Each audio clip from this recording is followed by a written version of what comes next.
Zdravím všetkých, dnes si ukážeme top 5 skutočností, ktoré ste možno nevedeli, no je to tak.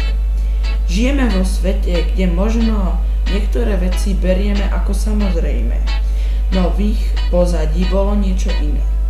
Prípadne sú okolo nás veci, ktoré hneď nepochopíme a prípadajú nám zvláštne. Hoci podobných skutočností si predstavíme aj v budúcnosti viac, dnes tu máme prvých 5 prekvapivých pravd. 5. Hudobná irónia. Pravdou je, že spevák Barry Manilow nikdy nenapísal jeho veľký hit One Write the Song, ktorý v preklade znamená doslova napísal som pieseň. 4. Čúrajúci opilec. V Portlande pred pár rokmi museli vypustiť viac ako 30 miliónov litrov nádrže po tom, čo sa do nej vymočil opitý mladík. Hoci jeho moč nepredstavovala žiadne rizika, spravil to zo slušnosti voči ľuďom. 3. Nevýrazný Winston Churchill. Medzi britskou mládežou sa mal pred 3 rokmi uskutočniť prieskum.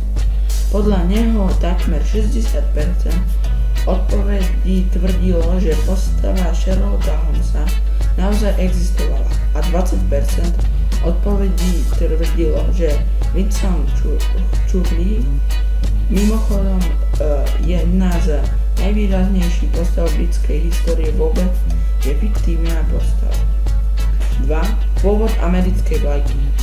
Najznámejšia štátna vlajka sveta, vlajka USA, v jej podobe s 50 hviezdami a prúhmi bola údajne po prvýkrát navrhnutá študentom strednej školy v štáte Ohio v rámci domácej úlohy.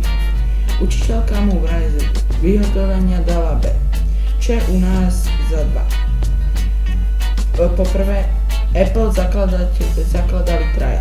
Zakladatelia spoločnosti Apple neboli dvaja, ale traja. Tretím bol Ronald Wayne.